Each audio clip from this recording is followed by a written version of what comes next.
नमस्कार, मैं हूं संजय शर्मा। आप देख रहे हैं 4 PM न्यूज़ नेटवर्क। आपको याद होगा, राम गोपाल वर्मा की पिक्चरें आती थी। सस्पेंस से भरी हुई, कातिल कौन है ये पता ही नहीं चलता था। कुछ इसी तरह की एक थ्रिल वाली स्टोरी दिल्ली से आई है। दिल्ली के एक ताकतवर शख्स के घर से आई है, हाई कोर्ट के जज के घर से आई है। आज मैं इस वीडियो में परत दर परत कुछ ऐसे मुद्दे उठाऊंगा जो आपसे और मुझसे भी जुड़े हैं, जिसमें सच का सामना होगा। मुंशी प्रेमचंद की एक बहुत अद्भुत कहानी है, नाम है पंच परमेश्वर। पुराने जमाने में पंचायत के फैसले होते थे। फैसला करने वाले को पंच कहा जाता है। कहानी का सार यह है कि जब कोई व्यक्ति पंच बनता है तो वो दो लोगों के झगड़ों को सुलझाता है, तो बिल्कुल निष्पक्ष रहकर सुलझाता है, किसी भी तरह के दबाव या लोभ में आए बिना। सही फैसला देना उसकी जिम्मेदारी है, इसलिए उसकी पदवी परमेश्वर के समान है, पंच परमेश्वर कहा जाता है। आज के ज़माने में ऐसी अपेक्षा हमें न्यायालय से होती है, इसलिए जज को हिंदी भाषा में न्याय मूर्ति कहा जाता है। जिस तरह भगवान की मूर्ति, उसी तर्ज पर न्याय की मूर्ति अंग्रेजी में माई लॉर्ड कहकर संबोधित किया जाता है। साफ है कि भगवान और जज में किताबी तौर पर कोई फर्क नहीं है। जज से वही अपेक्षा होती है जो भगवान से होती है कि वो न्याय करेगा, पूरी तरह से न्याय करेगा। मगर हकीकत में जज भी इंसान ही है। उसकी अपनी इच्छाएं और महत्वाकांक्षाएं हैं, अपने लालच और अपने डर हैं, और हमारी तरह किसी भी जज के आसपास भी उनके दुश्मनों की राजनीति और षड्यंत्र रहते हैं। दिल्ली से चली एक जज साहब की खबर पिछले 3-4 दिनों से पूरे देश में हंगामा मचा चुकी है। पहले ऊपरी तौर पर इस खबर को जान लेते हैं। 20 और 21 मार्च को सोशल मीडिया और न्यूज चैनलों के हवाले से पता चला कि दिल्ली हाई कोर्ट के एक जज के घर में आग लग गई। आग बुझाने वाली फायर ब्रिगेड को जज के घर से करोड़ों रुपया कैश बरामद हुआ। इन जज साहब का नाम है जस्टिस यशवंत वर्मा। ये पहले इलाहाबाद हाई कोर्ट में जज थे और कुछ सालों से दिल्ली हाई कोर्ट में जज हैं। हमेशा एक खास एजेंडा के तहत चलने वाली गोदी मीडिया के हिसाब से खबर बहुत सटीक और सिंपल है। एक भ्रष्टाचारी जज ने रिश्वत का काला धन अपने घर में रखा था, गलती से आग लगी तो मामला सामने आ गया। यह खबर सुनकर मेरे और आपके जैसे आम इंसान भी खुश हो गए। चलो, कभी तो कोई बड़ा आदमी भी पुलिस के हत्थे चढ़ा। या फिर इस बात से हम दुखी हो गए कि इतने भ्रष्ट तंत्र में न्याय मिलना तो असंभव है और असंभव ही रहेगा। मगर आज की इस रिपोर्ट का मकसद जज यशवंत वर्मा के ऊपर जजमेंट देना नहीं है। जब तक पूरी तहकीकात नहीं हो जाती, ना तो जज साहब को ईमानदार कहा जा सकता है और ना ही दोषी करार दिया जा रहा है। अभी वो आरोपी है। मगर इस वाक्य में काले धन के अलावा एक और भ्रष्टाचार उजागर हुआ है, वो है बेईमानी और चापलूसी। पुलिस तंत्र, न्याय व्यवस्था और राजनीतिक गलियारे इसके तीनों आरोपी हैं। आइए समझते हैं कैसे। क्योंकि कल रात को सुप्रीम कोर्ट ने आधिकारिक तौर पर अपनी वेबसाइट पर आज तक के पूरे घटनाक्रम का ब्यौरा दे दिया है। खन्ना साहब चीफ जस्टिस इसके लिए बधाई के पात्र हैं। इसमें कुछ चौंकाने वाले तथ्य सामने आए हैं। 25 पेज की इस PDF फाइल में पुलिस की रिपोर्ट, दिल्ली के चीफ जस्टिस और सुप्रीम कोर्ट के चीफ जस्टिस के बीच की बातचीत और आरोपी जज वर्मा का जवाब भी शामिल है। फोटो भी हैं, जहां जली हुई हालत में बहुत सारे नोट दिखाई दे रहे हैं। हमने इस रिपोर्ट को ध्यान से पढ़ा और सार यह निकाला कि भले ही यदा कदा करप्शन का कोई मामला पकड़ा जाए, मगर सिस्टम भ्रष्ट ही रहेगा। देखते हैं कैसे। नंबर 1, मामले को दबाने की कोशिश। आज हम सबको पता है कि 14 मार्च को होली की रात जज साहब के घर पर आग लगी थी और मामला उसी रात का है। मगर मीडिया में कोई भी खबर 20 मार्च से पहले नहीं आई। आमतौर पर पुलिस किसी भी अपराध की सूचना तुरंत पब्लिक को देती है, बता देती है, ओपन कर देती है। पुलिस रिपोर्ट दर्ज की जाती है, मगर इस मामले में कुछ दिनों तक किसी को कोई खबर नहीं होने दी गई। जबकि सुप्रीम कोर्ट के आधिकारिक दस्तावेज समय सारणी को साफ करते हैं, जो कुछ इस प्रकार है। 14 मार्च की रात 11:30 बजे के आसपास पुलिस को बंगला नंबर 30 तुगलक क्रेसेंट नई दिल्ली में आग लगने की खबर मिली। 15 मार्च को यह खबर पुलिस कमिश्नर ने दिल्ली हाई कोर्ट के चीफ जस्टिस देवेंद्र उपाध्याय को दी। उपाध्याय साहब की भी कई किस्से उत्तर प्रदेश में चर्चा में रहते हैं। बहुत बहुत कारनामे उनके यहाँ पे सुर्खियों में रहे हैं। उन्होंने उसी दिन ये खबर सुप्रीम कोर्ट के चीफ जस्टिस संजीव खन्ना को दी और 15 मार्च की रात को ही चीफ जस्टिस के आदेश पर हाई कोर्ट के रजिस्ट्रार उस बंगले पर पहुंचे। 16 मार्च की सुबह जस्टिस वर्मा ने हाई कोर्ट के चीफ जस्टिस से मुलाकात की, जहां उन्हें जले हुए नोटों की फोटो और वीडियो दिखाई गई। उन्होंने इसे एक साजिश बताया। यानी कुल मिलाकर 14 मार्च के रात 11:30 बजे से लेकर 16 मार्च के सुबह 9 बजे तक केवल 24 घंटे के दरमियान सबको मामले का पता था। सबसे मतलब यह है कि तहकीकात करने वाली पुलिस के बॉस यानी होम मिनिस्टर, आरोपी जज और आरोप पर फैसला करने की ताकत रखने वाले चीफ जस्टिस। लेकिन इन सबको लगा ही नहीं कि प्रजातंत्र में सबसे ऊपर जनता है और जनता को ये सच जानने का हक है। जब अचानक जस्टिस वर्मा को वापस इलाहाबाद ट्रांसफर करने के मामले ने तूल पकड़ा, तब पूरी बात 5 दिन बाद सामने आई। इस घटनाक्रम से साफ जाहिर है कि काला धन जोड़ने की बेईमानी का सच भले ही बाद में पता चले, लेकिन उसको उजागर करने में ईमानदारी नहीं बरती गई। अब आते हैं पॉइंट नंबर 2 पर, जो है राजनीतिक षड्यंत्र की संभावना। दस्तावेजों के हिसाब से आग जज साहब के घर में नहीं लगी थी। बंगले के घुसते ही सिक्योरिटी गार्ड्स के लिए एक कमरा है और उसी के साथ में एक छोटा सा स्टोर रूम है। आग इसी स्टोर रूम में लगी थी। इसका कारण बिजली का शॉर्ट सर्किट बताया जा रहा है और पुलिस की बनाई वीडियो के मुताबिक इसी कमरे में बोरियों में भरे हुए नोट रखे थे जो जल गए। जस्टिस वर्मा जिन पर आरोप लगाए जा रहे हैं, उन्होंने अपने जवाब में 2-3 बातें कही हैं जो चौंकाने वाली हैं। सबसे पहले उनका कहना है कि 14 तारीख की रात को वो भोपाल में थे। घर में उनकी बेटी और बूढ़ी माँ थी।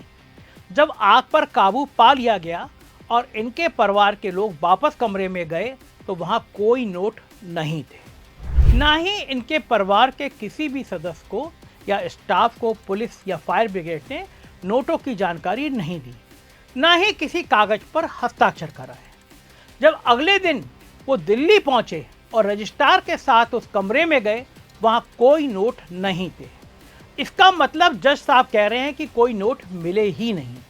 लेकिन अगर मिले नहीं तो वीडियो में वो जलते हुए नोट कैसे दिख रहे हैं? जज साहब का कमरा दिख रहा है। आइए पहले वो वीडियो देख लेते हैं। ये लिया बेटा।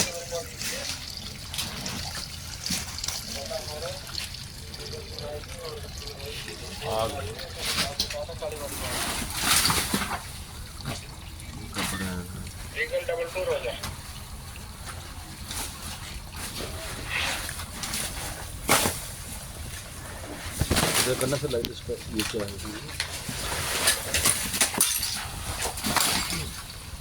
सब कर दे, सब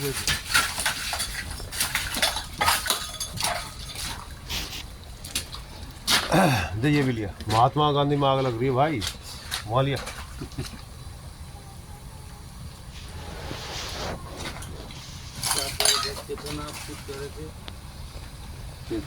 ये भी लिया बेटा।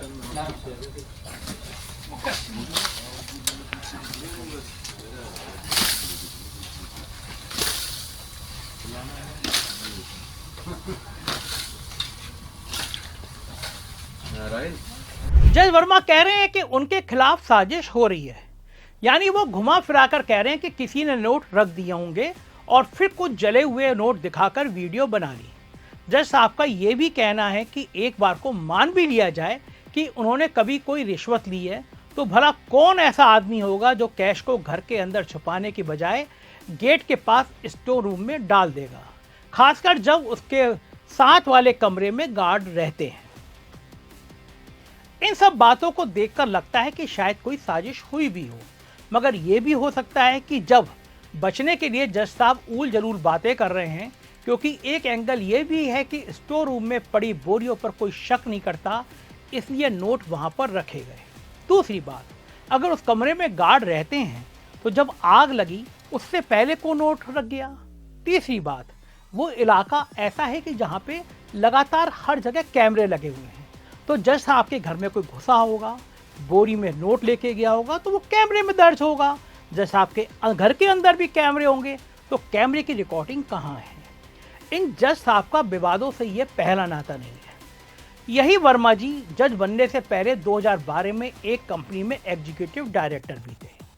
सीबीआई ने 2018 में इस कंपनी के खिलाफ चीटिंग और साजिश की एफआईआर की थी, जिसमें वर्मा साहब को भी आरोपी नंबर 10 बनाया गया था, मगर पिछले साल सुप्रीम कोर्ट ने मामले को ही खारिज कर दिया। बड़े लोगों के मामले ऐसे ही खारिज हो जाते हैं। हो सकता है कि इस बार भी ट्रांसफर करके मामला खत्म हो जाता, मगर फिर बात बाहर आ गई और पूरे देश में फैल गई। मगर यहाँ बड़ा सवाल ये है कि अगर किसी के घर में करोड़ों रुपए कैश मिला हो तो पुलिस के कामकाज में चूक होने के अलावा कोई वजह ही नहीं बनती कि आरोपी को कोई बहाना मिल जाए। मगर पुलिस ने यह मौका जज साहब को दे दिया। इसलिए हमारा तीसरा पॉइंट है पुलिस के काम पर सवालिया निशान। जज साहब के अनुसार दिल्ली पुलिस कमिश्नर संजय अरोड़ा ने घटना की जानकारी 15 मार्च की शाम लगभग 5 बजे उनको फोन के द्वारा दी। घटना से जुड़े हुए फोटो और वीडियो भी तभी साझा किए, जबकि घटना पिछली रात 12 बजे की थी। यहाँ सवाल यह भी बनता है कि पुलिस ने 16 घंटे तक बात को क्यों दबाए रखा। एक सिंपल प्रोटोकॉल हर पुलिस अधिकारी को पता है। हाई कोर्ट के किसी भी सिटिंग जज के खिलाफ कोई मामला आता है तो तुरंत उसे हाई कोर्ट के चीफ जस्टिस को बताया जाएगा, लेकिन पुलिस ने ऐसा करने में 16 घंटे लगा दिए।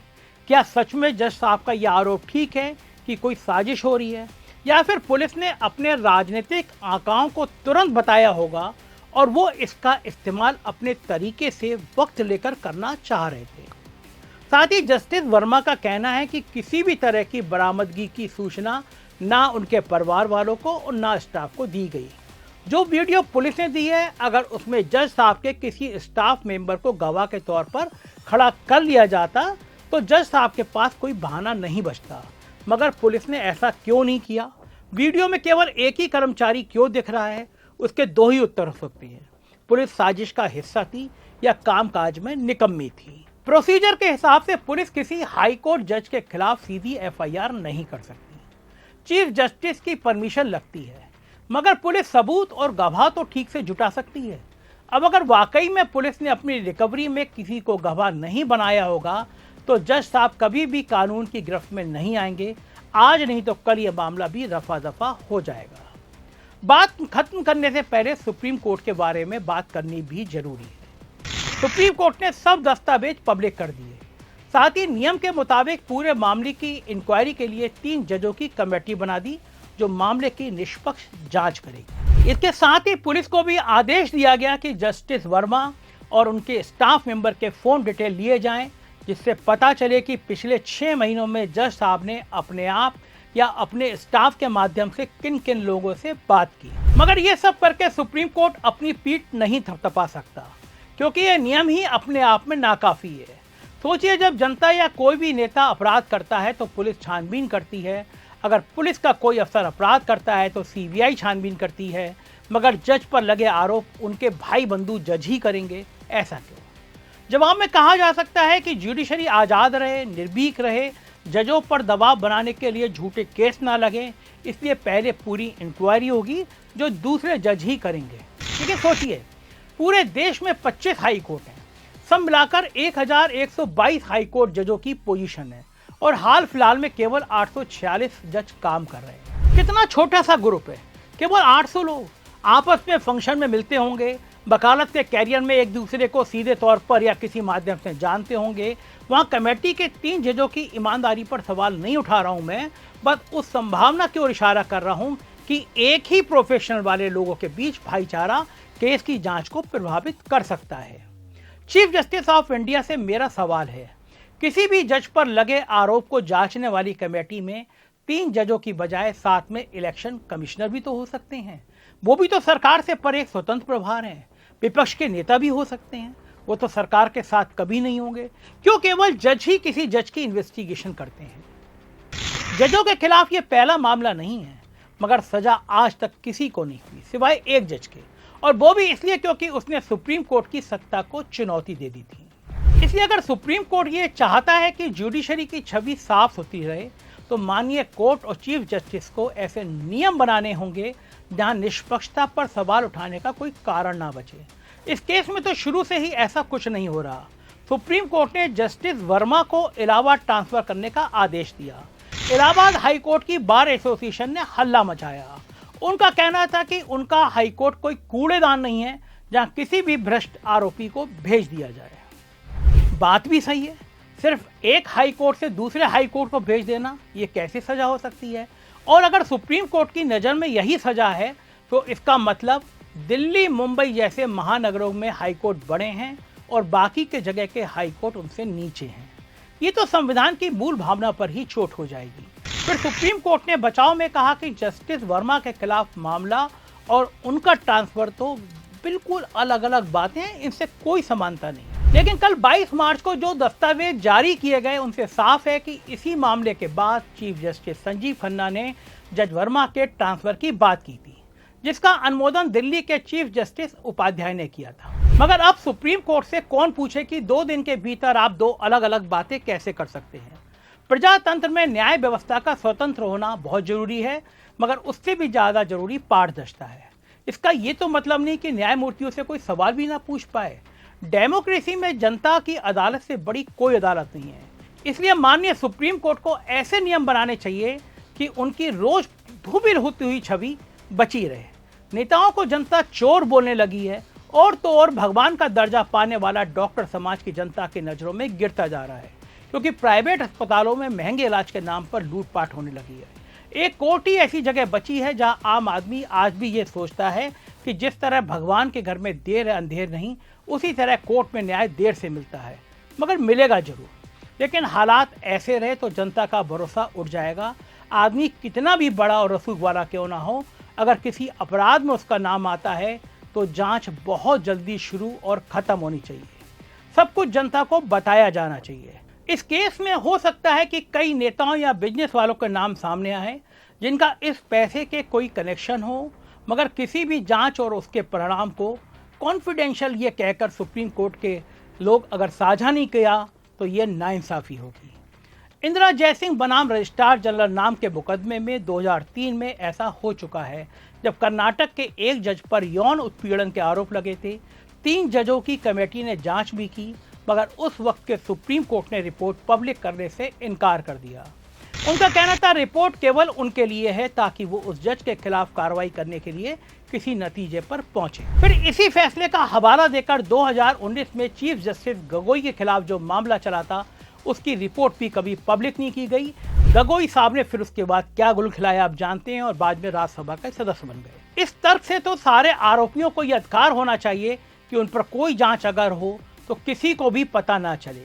सोशल मीडिया के इस दौर में कुछ भी छुपा रहना वैसे भी मुश्किल है, इसलिए बेहतर ये होगा कि सुप्रीम कोर्ट अपने मसले सुलझाने में भी पारदर्शी बने। आपका इस मसले पर क्या कहना है? क्या न्याय व्यवस्था कुछ मजबूत बदलाव मांग रही है? और ये हमारी रिपोर्ट कैसी लगी आप कमेंट करके बताइएगा। चैनल को ज्वाइन करना और सब्सक्राइब करना ना भूलें। शुक्रिया, थैंक यू।